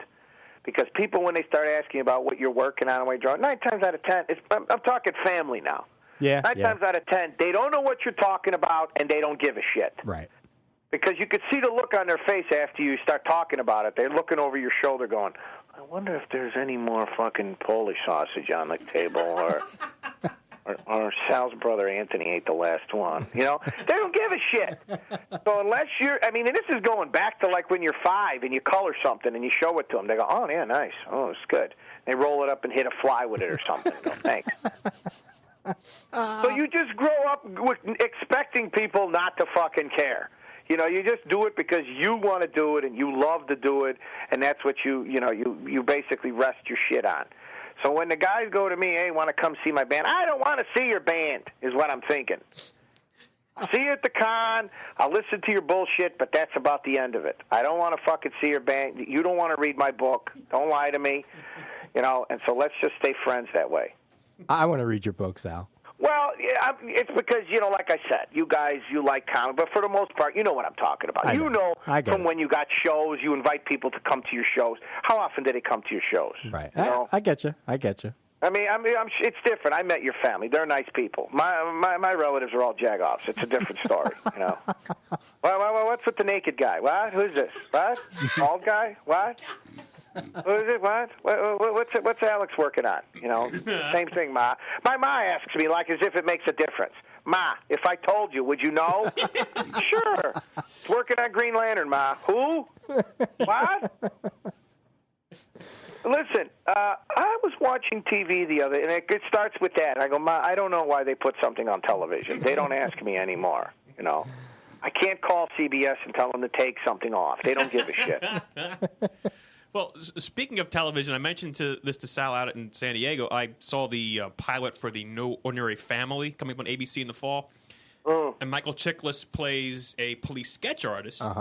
And one of the sketches he did was apparently, according to the producers, done by Alex Ross. Oh. So maybe we see. You mentioned it to me, and I pretended like I knew what the fuck you were talking about at San Diego. Okay, no, I'll be honest with you, because Alex 9 times out of 10, he's like, he'll call me up. You know, we'll talk during the week, but it's usually him calling me a jagoff and me calling him a jagoff, and then we hang up. And, and so after I talked to you. It sounded like, because he's got a couple of friends of his that are local guys, and they work in the business and, you know, do shit. And, you know, he worked on, he's been working on a ton of movie stuff lately, but stuff that's behind the scenes, so he doesn't have to really check in with anybody. But I asked him about it, and he said, yeah, they contacted him. There was some sketches, I guess, some production sketches that they're going to show in the piece or show in the series. Mm-hmm. He said it was like a day's worth of work. He did some drawing, and he said, yeah, they're going to. So that's true. He did the drawings for them. I think it's pretty Past cool. that, he didn't tell me anything. Past that, I think he had to take a shit, and he said, I got to get out the phone. No, wait, that was me that had to take a shit. I had to get out of the phone. So that was it. So I was like, I felt bad because I didn't hear anything about that. I mean, because people always ask me what he's working on, and I usually know, but in the summertime, he actually just took some time off. He was actually just, hanging out doing family stuff. He did a lot of production paintings for Green Lantern, but they were very generic. They were early on in production when the art department just said, "Hey, can you give us some overall?" Because we know this stuff. This stuff is near and dear to our hearts. But a lot of these production teams that take these movies on, they have no clue anything about these characters. They don't know shit about it. So they said, "Hey, can you do us a couple paintings of like the Green Lantern?" universe and this and that, and then he said, "Hey, do you want Hal Jordan or do you want the other guy?" And they were like, "What?" They had no clue what he was talking about. So he didn't paint anything that looked like any of the actors. He did stuff that was just basically Green Lantern. But tons of that stuff we had to sign non-disclosure forms where they can't show it. We can't show it till the movie comes out. Mm-hmm. So otherwise, I would have had it at San Diego to kind of display. Mm-hmm. Bill did a lot of work on Jonah Hex, and then they fired the production, guys, and then none of his stuff got seen either. So I guess nobody saw the movie, for that matter. So, Megan Fox was at the Omni, and she wouldn't get on the elevator with anybody else. She had to get on just with her guys. Like, who fucking cares about Megan Fox anyway? So the elevator, the Twilight elevator on Buzz's... She wouldn't get on. She wouldn't get on the elevator if anybody else got on the elevator. She had to have her own elevator. She had to have her private elevator, which I was like, guys, I don't give two fucks about Megan Fox. I pay my bill here at the Omni just like her. I'm getting on. She's just another skank as far as I'm concerned. I can give a shit. No, it ain't my wife, so I don't have to worry about it. I don't have to go, "Oh, darling, sure, of course, I understand. Sweetheart." If it's taken for you, going, "Oh, yeah, good for you." So are you guys coming next year or no? Well, they already sold out preview night. Yeah. Well, you guys can get in. I know. I know. Cut it out. That's just a lot of bullshit. No, I want to. It's been a couple years now, and I feel like I need to go back. So it's just a matter of logistics, How's the family? Doing very well. Yeah, no complaints at all. Yeah, Clara will almost be 4 September. And my guy started daycare. You just had a big party for him. I was like Gene Kelly and Singing in the Rain when I drop him off in the morning, man. I'm fucking roller skating down the street, kissing strangers, smelling the flowers. I mean, I'm like the guy at the end of Midnight Express when he walks out of the fucking jail and nobody sees him. You start walking real slow and then you start running. That's me when I put my son in daycare. Yeah, fucking, it's the greatest thing that ever. Those 2 words together never meant so much. Day and care. I never realized that shit would mean so much to me. You just had a big birthday party for him. We just had the big guinea roast birthday party and Guinea roast. It was,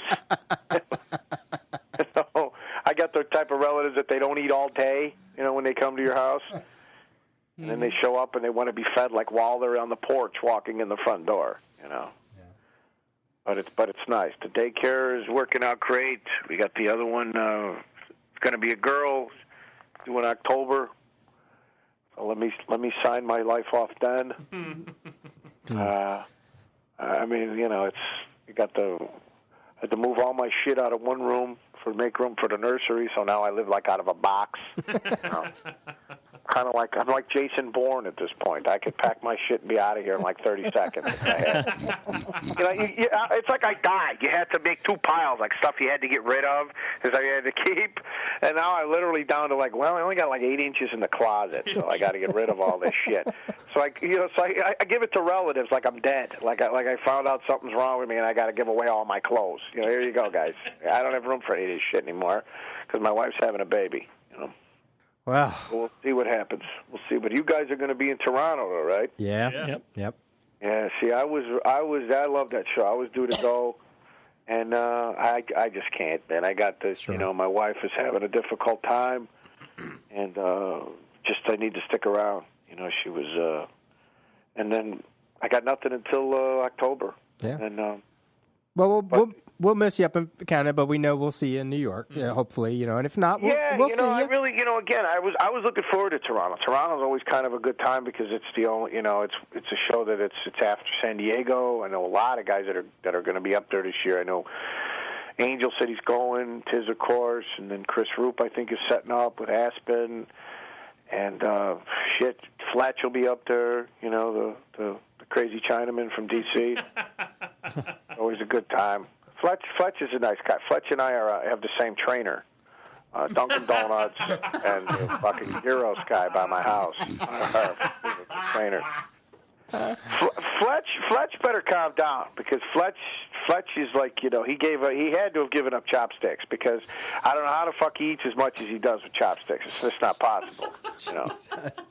How the fuck a Chinese guy gets can eat as much as he eats with two sticks? That I'd love to see. So I do see him at every single con. Every con, yeah. Well, Never met him. See, but... DC's going through a lot of restructuring. There's a lot of like what happened with Marvel. There's a lot of restructuring going on. But Fletch is their guy. Fletch runs all their shows. He in my opinion, he's priceless. He's irreplaceable. The shit that guy does, and the level of people he has to accommodate to, from freelancers to editors to all the Warner Brothers people to all that. I mean, there's a lot of shit. Plus, you got to bring in, you got to set up the booze, and he handles all their shows. I mean, everything from we just see him at the comic shows. I mean, Warner Brothers does all the book shows, and they do stuff all over the world. So that guy's got a rough job, man. I mean, it's a tough gig. Marvel kind of piggybacks on the movie stuff now. So when you see the Marvel booth, that's not even a Marvel booth. Marvel doesn't even have a booth anymore. It's they got the guys that have the video game company and Marvel Films, and then they just kind of use their booth for photo ops and shit like that. But if Marvel Publishing, they haven't had a booth at a show in fucking 10 years. Yeah. Unless it's one of those horrible Wizard shows. Don't get me started. No. Okay, we're back. But listen, if you guys want me to shut the fuck up, just say shut the fuck up. You don't have to worry about hurting my feelings. No. It's just every now and then it buzzes out. It's all right. It's okay. It's all good. It's why I'm here. Yeah. I'm used to the abuse. It's no problem. No, not from us. We love you. So you guys are going to do the rounds again this year, huh? That's good. You're doing New York and no, wait a minute. Are you doing New York or no? Oh yeah, absolutely. Oh, okay. Yeah, it should be good. I haven't heard anything about it. I don't know what the guest list is or anything in New York, but knowing Reed, it should be good. Yeah, we hired Snooki for our booth. Listen, I need to figure out who the fuck this broad is because if $5,000 to come to the booth, it's like, what? I don't know, man. Jeez, $5,000. The Russian whores at the Hyatt are only $250. we got the girl with the pasties from San Diego. Oh, that's pretty bad. That's pretty fucking bad. I put a picture of me and my brother on my Facebook page at the Cub game. That's just as fucking bad. That with the stomach hanging out? I saw that. Yeah. Yeah, man, my brother, he was fucking hammered, and he starts taking his shirt off, and it's like, oh my god, it's not a pretty sight, man. Well, you mentioned John Romita. He's actually going to be one of the guests of honor at the New York Comic Con. Mm-hmm. Yeah, I guess it's like that's always a good thing. I know that he usually likes to do the shows, but he said it just gets to be harder and harder. Getting around, because the shows are crowded. He used to be at San Diego every year, John Romita Sr., but I just hope they treat him well. I've been to a lot of shows where they got John Romita Sr. doing a dog and pony show where they sit him at the Marvel booth and got him, doing Spidey heads and stuff. I hope they don't wear him out. I hope they treat him right. Hey, what about Stan Lee doing all these conventions? He's doing like little mini conventions in the Midwest. It's a type of thing where Stan, it's just you pay him. It's just about money. Yeah. I mean, he used to be $25K plus first class accommodations. I don't know what it is now, But the reason that you see a lot more of these guys like Shatner and all these guys doing the Wizard shows and some of these other shows is they changed the way they do shit. Shatner used to be a strictly paid guy. You know, you paid him whatever it was between 25 and 40 to come to a show, and then you owned him. Now they don't charge an appearance fee. Shatner comes in, you just pay for his flight and his lodging, and then he keeps everything that he charges in the way of signatures. So they come out way ahead that way. So that's why you're seeing Shatner and a lot of these guys at the Wizard shows. No. Because then Wizard doesn't have to pay him other than his accommodations, and then he usually charges like $50 for a signature, and then they pocket all that money. Used to be the other way around. Used to be the show guys kept all that dough, and then you just cut Shatner a check for him showing up. Then his handlers realized, wait a minute, you're making more money than we are. Mm-hmm. Let's just sell the shit ourselves. You know, that's what Carrie Fisher does. It's a lot of it. So that's why you're seeing these guys at all these smaller shows now. Yeah, well, that's why Stan did Pittsburgh last year. They had 1,000 tickets for autographs, right? For $40 each, and Stan got all that money. And my understanding is that the deal with the con is that if you didn't have 1,000 people show up, the con would be responsible for the difference. For the difference, right. He gets paid an X amount automatically, contractually, whether he reaches that. But now anything that he hits that or over, he pockets. So that's why, before these guys were, Shatner used to be a strictly 35, 40K guy for the show, plus first night's accommodations, and then there was no Q&As, there was none of that shit. But then the exhibitors made their money back by selling the signatures on the side. Or they do that 5-minute VIP shit, where you get to meet them, and ask them about fucking the green girl or whatever it was. And those were like $500 for those things, to shake his hand and to meet him and do that kind of bullshit. I don't get it. I think I'm just waiting for them to find somebody else. I think, Adam West and these guys are just getting a little old at this point. Stan, quite frankly, I'm surprised he still does it. I know he's getting kind of frail. He's not. I was at a Spartacus party Saturday night at the con, and Stan was there. I was like, "What the fuck is this guy doing here?" And I thought it was at he thought it was a bar mitzvah, so he came in. He wasn't sure, and then he saw it was a Spartacus party, for that television show. And I met one of the producers, and he asked me what I thought. I said, "It's nice. I just don't want to see cornholing." I mean, I watched that show twice, and there's guys fucking other guys. I'm like, guys, I don't ask a lot. I just don't want to see guys going at it. That's all. Well, it was going on. It's authentic. I go, no, I understand all that shit. There was a lot of shit authentic in those days. It doesn't mean I want to see it, So I said, Spartacus, great. Don't need to see guys going at it. Showgirls, no problem. Although that's not my speed, but still. Oh, not your speed. Girl on girl, never done anything for me. What? No, it's just never been my thing. Like they always have to. In the old days, they used to have to include it in every porno movie. Never did shit for me. And it's okay. Girls making out. Hey, have fun. Good for you. Don't get any on me, 'cause, you don't know where that shit's been. But I'm like a 13-year-old boy when I see that stuff again. Oof. No, I mean, but see, because then it's always usually like I'm thinking to myself, well, where am I in this mix? If they're going at it and they're happy one-on-one, because then it's like, look, listen, the next thing that starts is, hey, we got a strap on it, and they come chasing me. And I'm like, look, guys, I get worried about getting too drunk and being held down, and it's like, no, guys, trust me. I ain't pulling that Cook County Jail shit here, so because I'll beat them both with it. It ain't happening. Depends on how hot they are. No, listen, I don't want anything that's gonna any kind of plastic shit coming anywhere near my ass. I can't have that. I just can't. Pretend you're at the doctor's. No, listen. I had a rough year, and I'm finally in good health, so don't bring that shit up. I had a bad fucking year when it came to that. It was like a Fellini movie, my ass. It was it was bad. There was a little midget in there or something? It was bad. It was, man, let me tell you something. It was like you found a fucking hairbrush in there or something. It was rough. You were playing chess. Yeah. It was like they were pulling shit out of there like it was the shark in Jaws. I was just like, what the fuck? License plate. Yeah, tuna cut in half, and he must have come up the Gulf Stream. They were just fucking finding shit in there like, holy shit. The little Kittner boy, everything was in there. It was bad. What? No, the Kittner boy was what Jaws ate. Yeah. Oh my God. It was part of the raft. It was not a good thing. No. Robert Shaw's watch. It was fucked up. Angel Medina. No. Hey, let me You're just tell you hanging something out about there. fucking Angel Medina. This is a son of a bitch that won't answer his fucking emails. This guy kills me. I know. I've been trying to get him on the show, and I can never Right? get And then him. when you finally get a hold of the guy, it's always like, oh, yeah, Sal, we never keep in touch anymore. It's like, well, he finally figured out how to use his fucking email. God forbid, he just figured out, what the Internet is. And then, when you finally, you finally start talking to him, it's like, yeah, but if you call me more than twice a year, we'd able to catch up more. But he's supposed to be in Toronto. The only problem is Toronto doesn't know he's supposed to be there. I talked to Tiz today, and Tiz is like, I didn't even know he was coming. But last time I talked to Angel, Angel's like, no, I'll see you in Toronto. I'm like, what? What the fuck is this guy talking about? I mean, they invented the booster seat for this guy, and he just doesn't give a shit anymore.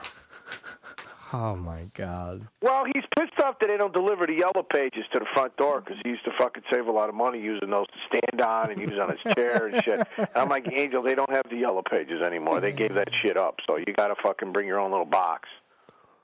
Oh, poor Angel. Well, he's another part of the menagerie of pricks that I have to deal with in my life. Jesse this year was Jesse by far gets the jag off the what the fuck were you thinking of your fuck for life award of San Diego Comic-Con forever. I swear to God. Ouch. Yeah, this is the guy who had the fucking, running around with the phony miracle marijuana license to buy that shit in San Diego like everybody was stupid. Yeah. And then he shows me this stuff, and it looks like a piece of carpet. You look at it, you go, I don't know what the fuck that is, Jesse, but that's what you're running around with, and now you're showing it to me? It might not be a great idea that you're showing it to me, because it's like, I don't like you anyway. So now you've given me a reason to cut your fucking ass loose. Because bald Puerto Ricans I could find almost anywhere. I have about 3 in my family, I think. Well, no, I was like, Jesse, I could get a chair to do what you do. So you really don't want to fucking point out to me what a jag-off you are. You don't want to hold a neon sign over your head going, jag-off. What he did in San Diego. Yeah. I'm getting so many messages. I can just already see him coming. I'm sitting at dinner, and this is in the middle of dinner now. I'm sitting at dinner, minding my own fucking business, right? I don't ask a lot out of life. A little tilapia once in a while. Nice piece of bread, right? Right, Jamie? A little prosciutto with some oil. I'm an easygoing guy when it comes to that kind of shit. Get a call. Yeah, hi, Mr. Abbinanti. Yeah, go ahead. Whenever I hear Mr. Abbinanti, I know what's coming next. Mr. Abbinanti was my dad, and my dad's dead, so I know it's never going to be fucking good. Unless they're telling me that my dad's still alive, and I'll go, fuck. No, he probably wants to borrow money. So, yeah, hi, this is Mrs. Garrity at the Omni Hotel. And I'm like, here it comes. Here it comes. No. Go on. Who did they find? Who's got the shower nozzle caught up his ass or some shit like that? Or, who's in the lobby naked? Or who did they find fucking, handcuffed to the dryer? Or they were trying to fucking use the two-headed dildo and they got fucking pink eye or whatever. It's always some demented shit, right, what I'm about to eat. Yes, we received word from the maid today that there was excessive amounts of smoking and complaints in your room, so we have to charge you the $490 smoking fee because there was smoking going on in one of your rooms. I'm like, okay, whose room is it? And they goes, you have Mr. Jesse Torres in there, and you have your. And I'm like, okay, thank you. So I'm like, okay, now, to get caught by hotel security, you have to be really fucking stupid. I mean, it's not like this is the guys in The Great Escape where the Nazis come in and they tap on the floor and on the walls and they come with listening devices and shit. No, you're not. These are not real smart people at the hotel, and they usually don't give a fuck. The maid comes in, puts the ad on the mirror, picks up the towel, and goes away. So I call him up, and I'm like, Jesse, what in the fuck is going on? And, of course, you get the typical New York, Puerto Rican shit, like, what? What are you talking about? I don't know what you mean. Now it turns into an episode of fucking Law and Order, where I got to start pulling the good cop, bad cop shit. So next fucking spring, when this guy starts going, oh, yeah, hi, I was looking at flights to San Diego, and I was wondering when you think I'm going to say, don't bother. Unless you're going on your honeymoon to San Diego next fucking year. Don't bother. Because, I could go, the guy that delivers my pizza could do as good a job as fucking Jesse at San Diego. Trust me. Wow. Jag-offs. Oh. Jag-offs, yeah.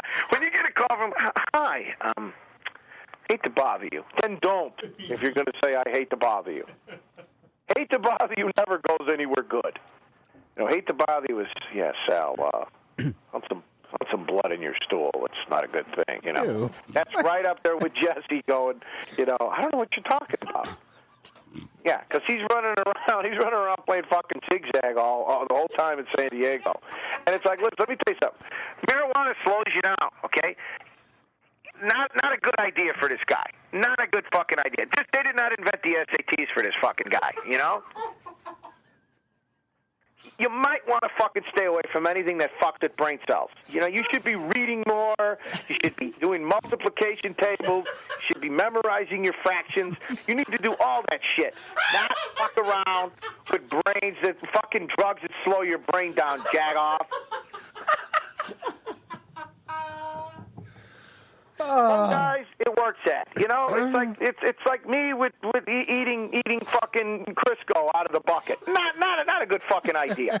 That's right up there with, it's kind of like the guys from Toronto going out to find a book.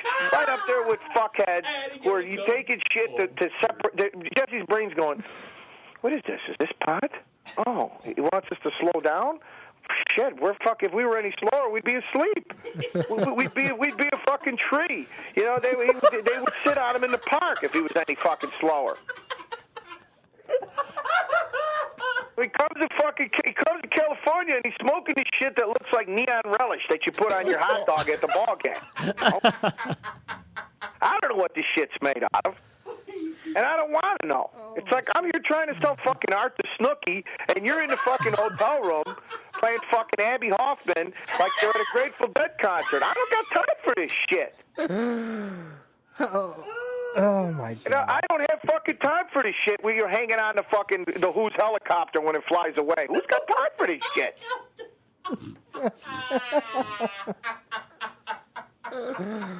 Oh, Sal. No, Sal. Do you know who you're fucking with? You're fucking with a guy that cares less about him than his parents do. And so now you're going, fire me. Just fire me. Why don't you just fire me? So it's like, okay, that's what you want. If you're fucking asking that far. And then I did the worst thing you could possibly do. Uh-oh. I told Buzz. Buzz. No. And then Buzz just alphabetically, categorically called him every dirty, nasty name he could fucking think of. I just sick Buzz on him. I go, Buzz. What's wrong with Jesse? I don't know what I'm gonna do. I didn't even stop eating when the hotel called. I was like, oh yeah. Did you throw them out? I was hoping that they were. I kept my fingers crossed. Like, did you throw them out? You did. Fuck. You didn't. Oh shit. I said, I don't know. I'll get Buzz on his fucking ass. Buzz was like his early birthday present. Calling up Jesse. What the fuck are you doing, you asshole? And I was like, good. Yeah. Oh, Sal. So that's my fucking story, guys. Yeah. That's awesome. Well, I'm sorry. I promise next time I'll be serious. no. Yeah, we don't. Yeah. Now that let me see. Who did I alienate? I alienated the Canada. Right. Okay. Yeah. Which, who cares? And I alienated Toronto. Well, the guys from Toronto, which, if I'm lucky, they'll never speak to me again. I keep hoping for this, but it never happens. Belly dancers. The 400-pound belly dancer, which I tell you, if you put her picture next to my brother at the Cub game, it's pretty much the same one. Because there is a picture picture floating around out there that Buzz took at his bra where she had the pasties on, and it's fucking disgusting. It's pretty fucking bad. I mean, this broad could flip her tits over her shoulders when she fucking walks home. It's pretty fucking disgusting. And I guess they finally did come and tell her, hey, asshole, you got to put your shirt on or something, you know. Yeah. Because there's people tripping over your tits here. You know, one of your nipples is caught in a storm drain. You better get the fuck out of here.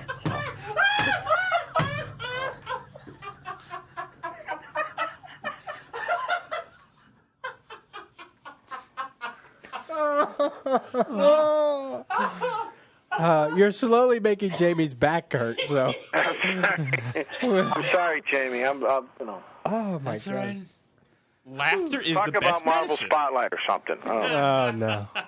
We got to get out of here. People got to go to work All right, tomorrow. guys. Listen, thanks a lot. Anybody that wants to fuck around with me, I still got my web blog going, SamAbbinanti.com or on Facebook. You're welcome to fuck with me. Call me names. You know. MercuryComics.com. MercuryComics.com. I'll be in New York. And I regretfully won't be in Toronto because it's a great show, man. And Tiz and those guys do a great job. So I'm looking forward to my first time there. So. Yeah, listen, don't let those assholes keep you right in that area. Try to get outside of that. You know, they got a great Chinatown in Toronto. They got they got two Little Italies in Toronto. I mean, you know, they're going to want to keep you right in that convention. I don't know where you're staying. Are you staying right there? Staying right near the the Renaissance. Is that what I said? Yeah. See, the Renaissance is the one that's connected to the Sky Dome, I think. No. Well, not if it is. That's not the one we stayed there last year. This year we're staying at a different. Yeah, no, be sure you get out and about a little bit, man. I got to tell you, the guy-to-girl ratio of Toronto is like 5-1. It's unbelievable. Nice. So, you know, be sure you get out and about a little bit at night. You'll notice right away that there's just, it's a great town to go out at night. Not that I know. You know, when I was there, I was always drawing in my room, you know. I'm slowly making myself pretty for that show. Yeah? You getting all dolled up with your cha-cha heels and everything, or what? I'm not going to eat for the next 3 weeks, so I look nice and slim. Oh, fuck. I tried that. It didn't work. So, all right. Well, I know all right, guys. I'm sure Tiz will be calling, so I'll make sure that you say hello for him. Tiz will be calling. Oh, boy. Yeah. I'm sorry I ever introduced you to that guy. I apologize ahead of time. No, it's all good. So. That's why you guys never invite me on the show anymore, because you introduced me to Tiz. No, that's not it. No, it's got to be something, because, you know, you used to. There's always one guy in the room that's going, oh, fuck. Do I have to sit in for this one? No, come on, stop it. I know what. So I know. shit. I'm kidding. We love fucking with you guys. You know I love being on the show. Anytime you guys want me to be on, don't hesitate. Anytime you guys want me to just. I think the only thing I didn't want to do was Tiz wanted me to sit in on his, and I was like, listen, man, you got your own agenda, stuff to do. You don't need me, you know, to bust balls and you know, if we want to talk serious, I could talk serious, or I can bust balls. Either way.